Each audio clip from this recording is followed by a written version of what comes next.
पुस्तकं आणि माणूस यांचं नातं अखंड टिकवण्यासाठी आर चॅनलने SST ज्वेलर्सच्या माध्यमातून आणलेल्या बोलकी पुस्तकं या खास कार्यक्रमात या रविवारी पाहूयात जळगाव येथील सुप्रसिद्ध लेखक दीपक तांबोळी यांची सेंड ऑफ ही कथा. अभिवाचन सौ विशाखा जोशी. पाहायला विसरू नका आर चॅनल, सर्वांच्या घराघरात, प्रत्येकाच्या मनामनात. नमस्कार, मी विशाखा जोशी. आर चॅनलवरच्या बोलकी पुस्तकं या कार्यक्रमात तुम्ही निरनिराळ्या कथा ऐकत आहात. दीपक तांबोळी यांच्या बऱ्याच कथा आम्ही सादर केल्या. त्यांच्या कथा म्हणजे इतक्या सुंदर असतात, अगदी सहज सोपं साधं लिखाण आणि कथेतनं घडणारे प्रसंग असे ते फुलवतात की जणू काही प्रत्यक्ष आपल्यासमोरच प्रसंग घडतोय याची अनुभूती येते. आम्ही जेव्हा कथा सादर करतो तेव्हा बऱ्याच वेळा काही लेखकांच्या कथा आम्हाला एडिट करायला लागतात, पण दीपकजींच्या कथांचं वैशिष्ट्य म्हणजे त्यांची कथा कुठंही एडिट करावी लागत नाही. त्यांची कथा जशी आहे तशीच्या तशी आम्ही सादर करतो. दीपकजींचे कथा माणुसकीच्या, हा खेळ भावनांचा, रंग हळव्या मनाचे, गिफ्ट, अशी माणसं अशा गोष्टी असे कथासंग्रह प्रसिद्ध झाले. भुसावळ येथे सिनियर सेक्शन इंजिनियर या पदावर ते कार्यरत आहेत, पण त्यांच्या लिखाणाचं वैशिष्ट्य इतकं छान आहे की त्यांच्या कथा अतिशय लोकप्रिय आहेत. म्हणूनच दीपकजींच्या बऱ्याच कथा आम्ही या कार्यक्रमात सादर केल्या. आजच्या त्यांच्या कथेचं नाव आहे सेंड ऑफ. आपण आयुष्यभर नोकरी करतो आणि जेव्हा आपण निवृत्त होतो तेव्हा सेंड ऑफ ही आपल्या जीवनातली एक अतिशय महत्वाची घटना असते. आपण जे आयुष्यभर काम केलेलं असतं त्याचं कुठंतरी काहीतरी एक कौतुक होणार असतं त्या दिवशी. त्यामुळं प्रत्येकाला सेंड ऑफच्या कार्यक्रमाची हुरहुर मनात दाटलेली असते. एकीकडं आपण आता रिटायर होणार म्हणून दुःख असतं, तर आता थोडासा निवांतपणा मिळेल म्हणून आनंदही असतो. आणि सगळे जे आपल्या भोवतीचे जे अधिकारी कर्मचारी असतात त्यांनाही ही व्यक्ती आता उद्यापासून आपल्याला भेटणार नाही याचं दुःखही असतं. तर अशा सेंड ऑफची कथा दीपकजींनी या गोष्टीत खूप छान मांडलेली आहे. बघूया सेंड ऑफ. फक्त 7 दिवस. समोरच्या कॅलेंडरकडे पाहत मकरंद पुटपुटला. आजकाल असेच तो दिवस मोजत होता. याची सुरुवात खरं तर मागच्याच वर्षी झाली होती, पण त्यावेळेला तो महिने मोजत होता. आता मात्र एप्रिल महिना सुरू झाल्यापासून त्यानं दिवस मोजायला सुरुवात केली होती. साहजिकच होतं, कारण बरोबर 7 दिवसांनी म्हणजे 30 एप्रिलला तो निवृत्त होणार होता. मागच्या डिसेंबरमध्ये त्याचा एक सहकारी रिटायर झाला तेव्हा एक मोठा निरोप समारंभ झाला होता. हारतुरे, गिफ्ट्स, खाणं पिणं, ती स्तुतीपर भाषणं यांची नुसती रेलचेल होती. खर तर त्याचा हा सहकारी रागीट आणि तुसड्या स्वभावामुळं कर्मचाऱ्यांमध्ये थोडासाही प्रिय नव्हता. पण निरोप समारंभाची जनरीत पाळणं आवश्यक होतं. शिवाय मोठ्या साहेबांची ऑर्डर, त्यामुळे इच्छा नसली तरी निरोप समारंभाचा कार्यक्रम करणं आवश्यकच होतं. मकरंद तर त्याच्याच नाही तर इतरही डिपार्टमेंटमध्ये लोकप्रिय होता. त्यामुळे आपला निरोप समारंभ याही पेक्षा दणकेबाज होणार अशी त्याला खात्री होती. 30 एप्रिलच्या आधी सर्व कर्मचारी, सहकारी, अधिकारी वर्गाला तो एका चांगल्या हॉटेलमध्ये जंगी पार्टी देणार होता.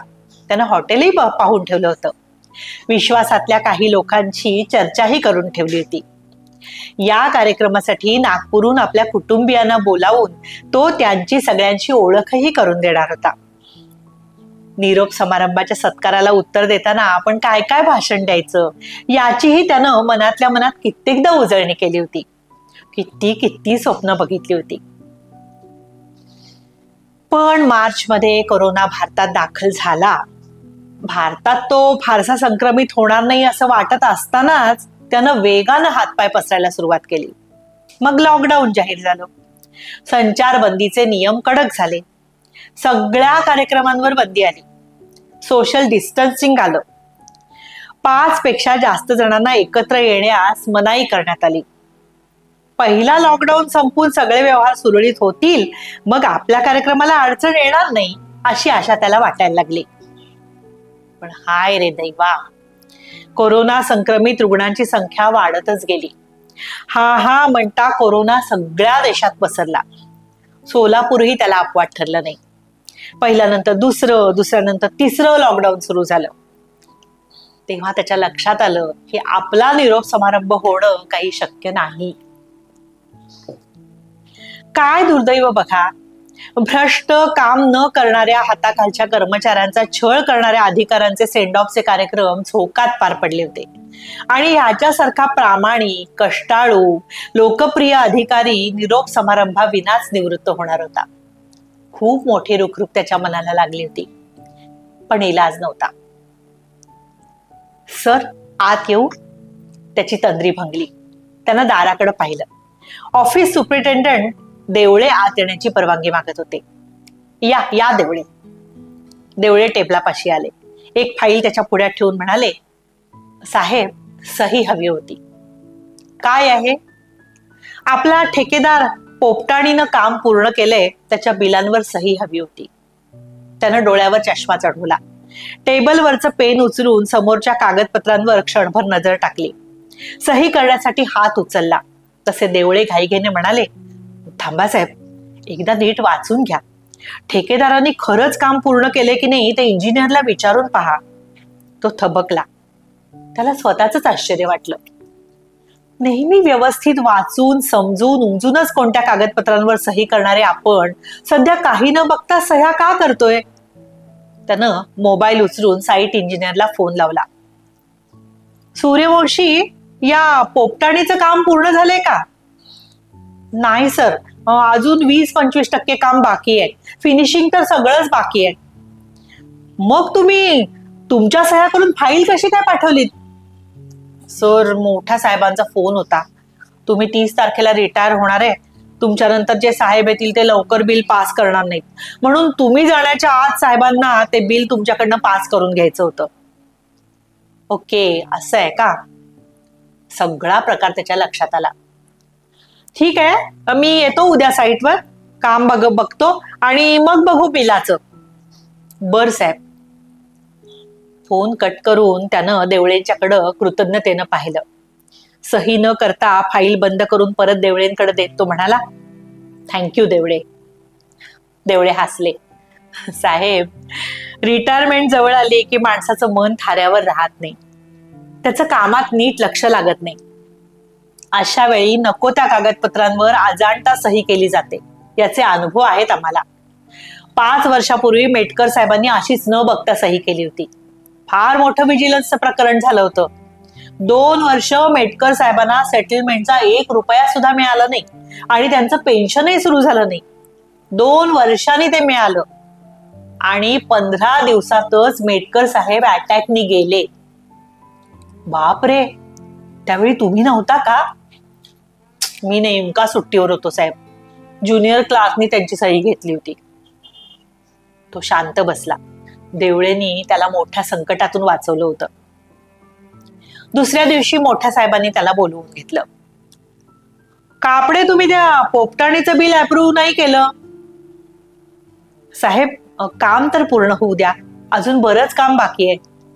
अहो, साईट इंजिनियर सूर्यवंशीने तर सही केली आहे ना, मग तुम्हाला घाबरायचं काय कारण? साहेब, फायनल अथॉरिटी तर मी आहे ना. 4-5 दिवसात पोपटाणीला काम पूर्ण करायला सांगा, मग करतो सही. साहेबांनी नाराजीनं त्याच्याकडे बघितलं. कापडे, तुमच्या अशा आडमुठेपणामुळेच तुम्ही मागं राहिलात, नाहीतर कुठल्या कुठं पोचला असतात. त्या कुठल्या कुठचा अर्थ त्याच्या लक्षात न येण्या इतका तो मूर्ख नव्हता. पण अशा कुठल्या कुठं पोचणाऱ्यांचे कधी कधी हाल अतिशय वाईट होतात हेही तो जाणून होता. पण साहेबांशी वाद घालायचा त्याचा मूड नव्हता. तो गप्प राहिला. 2 दिवस निघून गेले. रविवारी सुट्टी असताना देखील तो ऑफिसमध्ये येऊन बसला. सरकारी बंगल्यांमध्ये त्याला करमत नव्हतं. घरच्या आठवणींनी तो कासावीस होत होता. ऑफिसमध्ये 2-4 फायली हातावेगळ्या केल्यावर त्याला काम करायची इच्छा होईना. त्याचं काम तसं अगदी परफेक्ट होतं. कोणतंही काम झटपट मार्गी लावण्यासाठी तो जीवाचं रान करायचा. म्हणूनच तो सगळ्यांमध्ये लोकप्रिय होता. खरं तर मोठ्या साहेबांच्या जागीच त्याची वर्णी लागायची, पण त्यानं प्रमोशन नाकारलं. प्रमोशन झालं म्हणजे जबाबदाऱ्या वाढणार, रिस्क वाढणार. पैसा मिळाला असता, पण पैशाची त्यानं कधीच पर्वा केली नव्हती. मिळणाऱ्या पगारात तो समाधानी होता. अशीही त्याला कशाचीच कमतरता नव्हती. मुलामुलींची लग्न होऊन गेली होती. मुलगा चांगल्या नोकरीत होता. बँकेत नोकरी करणारी त्याची बायको व्हॉलेंटरी रिटायरमेंट घेऊन नातवंडात रमली होती. तो सुखी आणि समाधानी होता. भ्रष्टाचार करून अतिरिक्त पैसा कमावण्याची त्याला हौस नव्हती. तो स्वतःही 2 नंबरचा खात नव्हता आणि कुणाला खाऊ देत नव्हता. अर्थातच अनेक अधिकारी आणि कर्मचारीही त्याच्यावर नाराज होते. त्यानं टेबलावरची बेल वाजवली. शिपाई आत आला. बोला साहेब. सुनील, एक लेमन टी बनव आणि तुझ्यासाठी दुधाचा चहा बनवून घे. शिपाई खुश झाला. दुसरे अधिकारी कधीही शिपायाला चहा पाजत नाहीत हे त्याला माहित होतं. त्यानं लेमन टी बनवून कप टेबलवर ठेवला आणि स्वतःचा कप घेऊन बाहेर जायला लागला. अरे कुठं निघालास? बस इथंच. नको साहेब, तुम्ही गेल्यावर नवीन साहेबासमोर असा चहा पीत बसलो तर हाकलून देतील मला. नको, ती सवयच नको. बर बर, अरे कमीत कमी इथं उभा तरी राहशील का? शिपाई उभा राहिला. साहेब, देवळे बाबूजी सांगत होते तुमचा सेंड ऑफ होणार नाही म्हणे. शिपाईने नको तो विषय काढला. त्याच्या मनावर एक मोठा ओरखडा उठला. अरे काय करणार, या कोरोनामुळे काही करता येणार नाही रे. मी तुम्हाला सर्वांना जेवण देणार होतो, तो बेतही कॅन्सल करावा लागतोय बघ. चांगल्या माणसाचं नशीबही कसं वाईट असतं बघा साहेब. मागल्या वर्षी ते सिंग साहेब रिटायर झालं. लई बेकार माणूस. असं हे सगळं, पण सेंड ऑफ लई जकास झाला बघा त्याचा. तो काही बोलला नाही, पण त्याच्या मनाला ही गोष्ट चांगलीच लागून राहिली. गुरुवार उजाडला. आज त्याच्या नोकरीचा शेवटचा दिवस. सकाळपासूनच तो भूतकाळातल्या आठवणींनी अस्वस्थ झाला होता. या नोकरीतला पहिला दिवस त्याला आठवला. नोकरी लागल्यामुळे आई वडिलांचे, भावा बहिणीचे आनंदाने फुललेले चेहरे आठवले. प्रत्येक प्रमोशनवर आणि राजकारण्यांच्या अवकृपेने झालेल्या वारंवार बदल्या आठवल्या.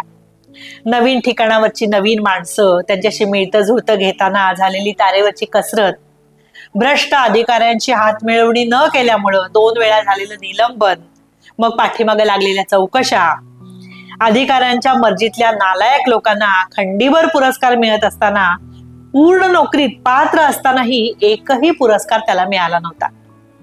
बायकोच्या नोकरीमुळं तो मुलाबाळांना नोकरीच्या ठिकाणी कधीही घेऊन जाऊ शकत नव्हता आणि त्याच्या इमानदारीमुळे दुखावलेल्या अधिकाऱ्यांनी त्याची बदली होणं शक्य असतानाही कधीही त्याला नागपूरला जाऊ दिलं नव्हतं.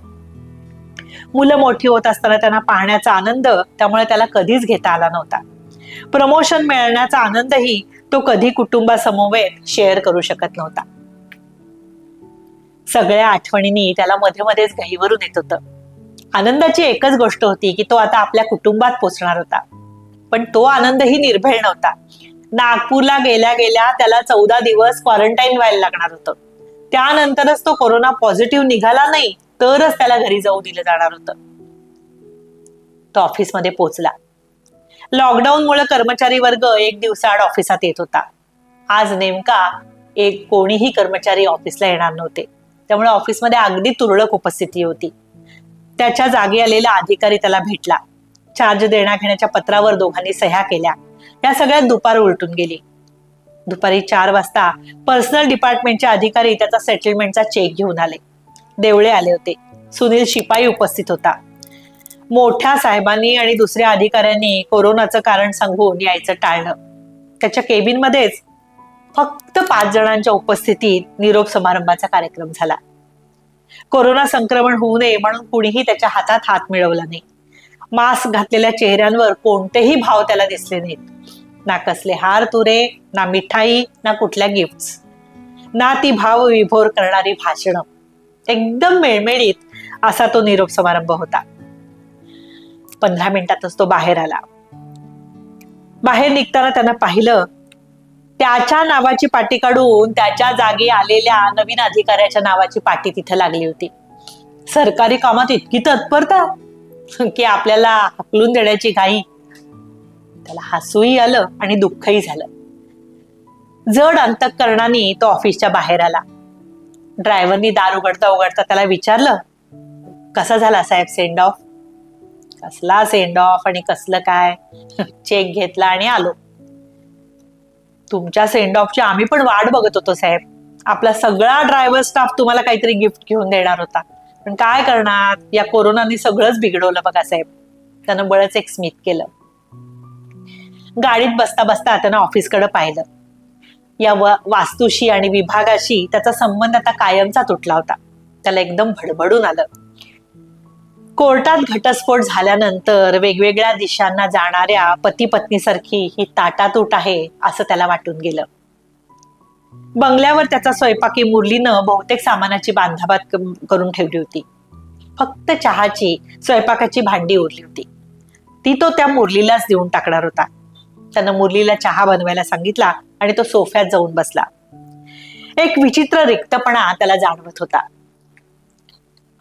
ते सकाळी लवकर उठणं, मॉर्निंग वॉक नंतर ऑफिसला जायला तयार होणं, निघेपर्यंत डझनावारी फोन येऊन गेलेले, ऑफिसमध्ये क्षणभर दुसरा विचार करायची फुरसत नसायची.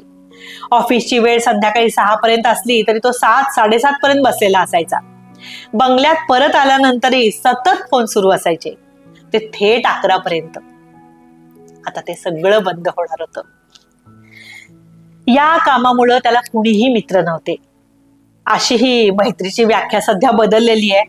चिकन मटण खाणाऱ्या, तंबाखू दारू यांची व्यसनं असणाऱ्यांची, पैसे लावून रमी खेळणाऱ्यांचीच मैत्री होते. हा तर पक्का शाकाहारी निर्व्यसनी माणूस, पत्ते कधी हातात न घेतलेला, जगाच्या दृष्टीने अरसिक, बिनकामाचा आणि कंटाळवाणा. 39 वर्षाच्या इमानदारीनं केलेल्या नोकरीचं हे फळ इतका मिळमिळीत भावनाहीन शेवट. मुरलीनं आणलेल्या चहाचा घोट घेत त्याच्या मनात विचार आला, आपल्यापेक्षा तर शिपायांचे आणि कारकून लोकांचे सेंड ऑफ चांगले होते. त्यानं एक दीर्घ निश्वास सोडला. नकळत त्याच्या डोळ्यातून अश्रूचे थेंब पडले. मनातले विचार दूर करण्यासाठी त्यानं सकाळची वर्तमानपत्र वाचायला घेतली, पण ते वाचण्यातही त्याचं मन लागेना. चहा पिऊन झाल्यावर त्यानं ट्रान्सपोर्टला फोन लावला. उद्या नागपूरला सामान घेऊन जाण्यासाठी ट्रक येणार आहे की नाही याची खात्री करून घेतली. तो स्वतःच्याच गाडीनं उद्या सकाळीच निघणार होता. 7 वाजले. तो विचार करायला लागला. त्याच्या हाताखालच्या एकाही इंजिनियरने त्याची भेट घेतली नव्हती किंवा साधा फोनही केला नव्हता. इतकं सगळ्यांशी चांगलं वागूनही लोकांना साध्या शुभेच्छा देण्याचंही सौजन्य दाखवता येऊ नये का? काय कारण असेल? कोरोनाची भीती, की कुणाला पैसे खाऊ दिले नाही त्याचा राग, की मोठ्या साहेबांनीच त्याला तसं करू दिलं नाही? मोठ्या साहेबांची त्याचं कधीच पटलं नाही. त्याचा सूड जर त्यांनी अशा पद्धतीनं घेतला नसेल. एक मात्र खरं, की खुर्ची आहे तोपर्यंत माणसाला मान, खुर्ची गेली की कोण कुणाला विचारते? सरकारी खुर्चीचा हाच तर कायदा होता. जाऊ द्या, आपलंच नशीब वाईट. मनाशी पुटपुटत त्यानं एक निश्वास सोडला. फोन वाजला. बायको होती. सेंड ऑफ कसा झाला विचारत होती. काय उत्तर देणार होता तो? मग मुलगा असून दोघही बोलले. उद्या सकाळीच निघतोय असं सांगून त्यानं फोन बंद केला. साहेब, सूर्यवंशी साहेब आले, मुरली म्हणाला. तशी त्याची तंद्री भंगली. त्यानं दाराकडे पाहिलं. सूर्यवंशी हातात बुके घेऊन उभा होता. या या सूर्यवंशी. सूर्यवंशी चेहऱ्यावर मोठं हसू घेऊन आत आला. सॉरी साहेब, आज आपल्या ऑफिसमधला एक जण कोरोना पॉझिटिव्ह निघाला, त्यामुळे सिक्युरिटीनं आम्हाला ऑफिसमध्ये येऊच दिलं नाही. आम्ही सगळे इंजिनियर सुपरवायझर आलो होतो तुम्हाला भेटायला. होय का? पण मला कसं कळलं नाही? तुमचा हा शेवटचा दिवस, तुम्हाला बॅड न्यूज कशाला द्यायची म्हणून कुणी सांगितलं नसेल. असो, पुढील आयुष्यासाठी खूप खूप शुभेच्छा सर. बुके हातात देत सूर्यवंशी म्हणाला. थँक्यू. 1 minute sir. अचानक तो बाहेर गेला आणि परत आला. तेव्हा त्याच्या हातात एक छानशी ब्रीफकेस होती. सर, माझ्याकडून ही छोटीशी भेट. अहो, याची काही गरज नव्हती सूर्यवंशी. असं कसं म्हणता सर? तुम्ही आमच्याशी नेहमीच फ्रेंडली वागलात. आमच्याकडनं चुका झाल्या तरी त्या पोटात घातल्यात. कधीही मेमो दिले नाही. सूर्यवंशीला एकदम गहिवरून आलं. मग टेबलावर ठेवलेल्या ग्लासातल्या पाण्याचे 2 घोट पिऊन त्यानं स्वतःला सावरलं. तुम्ही जाणार या कल्पनेनेच कसं तरी होतंय सर. थँक्यू सूर्यवंशी. मग सूर्यवंशी एकदम उभा राहिला, हात जोडत म्हणाला, सर मी येऊ? बाहेर आपले सर्व इंजिनियर्स आणि सुपरवायझर्स उभे आहेत. जमाव करायचा नाही म्हणून एकेकाला सॅनिटाईज होऊन आत यावं लागतंय. मी एकटाच बोलत बसलो तर सगळ्यांना उशीर होईल. बर बर सर, पुन्हा एकदा पुढील आयुष्यासाठी मनपूरक शुभेच्छा. तो गेला आणि एका पाठोपाठ इंजिनियर्स आणि सुपरवायझर्स येऊ लागले. प्रत्येक जण काही ना काही गिफ्ट घेऊन आला होता. इतरही डिपार्टमेंटचे इंजिनियर्स आले होते. सगळेच त्याच्या वागण्याची, स्वभावाची स्तुती करत होते. त्याच्यासारखा अधिकारी परत कधी होणार नाही याचा सतत उल्लेख करत होते. ते निघून गेल्यावर तो मुरलीला म्हणाला, आता कोणी नाहीये ना? नसेल तर स्वयंपाकाला लाग, मला भूक लागलीये. मुरली हसला, साहेब आज काही तुम्हाला लवकर जेवायला मिळत नाही. बाहेर ही मोठी लाईन लागलीये. काय सांगतोस काय? त्याचा विश्वास बसेना. मग साहेब, आपल्या कॉलनीचा सिक्युरिटी गार्ड एकेकाला पाठवतोय. आता आपल्या स्टाफचे लोक येत आहेत. ते ऐकून त्याच्या मनावरचं मळब, अस्वस्थता हळूहळू दूर व्हायला लागली. आता स्टेनो, क्लार्क, शिपाई एक एक करून येऊ लागले. प्रत्येकाकडून गिफ्ट घेताना तो अवघडून गेला. पण दुकान बंद असताना या लोकांनी गिफ्ट आणली कुठून ह्याचं त्याला आश्चर्य वाटत होतं. त्यानं एकाला शेवटी तो प्रश्न केलाच, साहेब काही जणांनी मार्च मध्येच लॉकडाऊन सुरू होण्याच्या अगोदरच तुमच्यासाठी गिफ्ट घेऊन ठेवलं होतं. बाकीच्यांनी ओळखीच्या दुकानदारांकडनं मागच्या दारातून घेतली. काहींनी ऑनलाईन मागवले. थोड्या वेळाने देवळे आले. सोबत गिफ्ट म्हणून बुके आणि ऐतिहासिक पुस्तकांचा सेट घेऊन आले. देवळेंशी त्याला बरंच बोलायचं होतं म्हणून त्यानं त्यांना सोफ्यावर बसायला सांगितलं. साहेब ठेकेदार पोपटाणी आलेत, मुरली म्हणाला. तसा त्याला धक्काच बसला. दुसऱ्याच क्षणाला पोपटाणी हजर झाला. पोपटाणी कॉन्ट्रॅक्टर असोसिएशनचा अध्यक्षही होता. सर जी नमस्ते. और कॉन्ट्रैक्टर एसोसिएशन की तरफ से आपको रिटायरमेंट लाइफ की बहुत बहुत शुभकामनाएं. पोपटाणी हाथ जोड़त म्हणाला. आइए पोपटाणी जी बैठिए. सॉरी आपका बिल मैं सैंक्शन नहीं कर सका. कोई बात नहीं सर जी, मैंने तो बड़े साहब को भी मना कर दिया था क्योंकि काम पूरा नहीं हुआ था और हमें पता था आप जैसे ईमानदार ऑफिसर अधूरे काम के बिल अप्रूव नहीं करते. ताने मार रहे क्या? नहीं सर जी, सच कह रहे. उल्टा हमें आप पर गर्व है कि आप बिकाऊ नहीं है. जो बिकते हैं उन्हीं को खरीदा जा सकता है. आज आप जैसे ईमानदार अफसरों की जरूरत है साहब. क्यों देवले बाबूजी, सही है ना? देवळेनी हसत हसत मान डोलावली. तेवढ्यात एक माणूस मोठी सुटकेस घेऊन आला. ती सुटकेस मकरनच्या हातात देत पोपटाने म्हणाला, सर जी आपने हमसे कभी भी कुछ नहीं लिया, अब इसे मत मना कीजिए. पोपटानी जी मैं सरकारी नौकर हूँ, आपसे गिफ्ट लूंगा तो विजिलेंस केस हो जाएगा मेरे ऊपर. तो आड़े वेड़े घेत म्हणाला, सर जी अभी आप रिटायर्ड हो. दूसरा ये हमने आपको प्रेम से दिया है ना, किसी बिल को साइन करने के बदले में नहीं दिया है. बेफिक्र रहिए साहब, कुछ नहीं होगा. धन्यवाद पोपटानी जी. धन्यवाद तो आपका करना चाहिए साहब. आपने कभी क्वालिटी पे कॉम्प्रोमाइज नहीं किया. काम की क्वालिटी मिली तो आपने कभी भी बिल को रोका नहीं, जैसा दूसरे पैसों के लालच में करते थे. हम भी आप जैसे ऑफिसर ही चाहते हैं साहब, लेकिन क्या करें जमाना बड़ा खराब है. अच्छा साहब मैं निकलूं? बड़ी लंबी लाइन लगी है बाहर.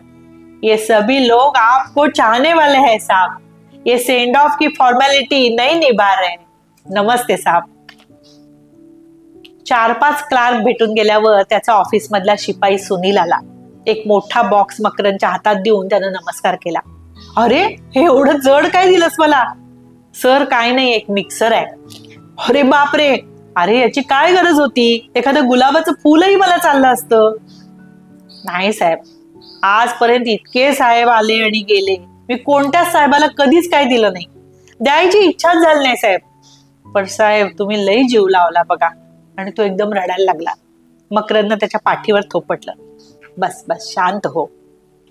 साहेब तुम्हाला आठवते का, एकदा तुम्ही रविवारी बी कामावर आलता.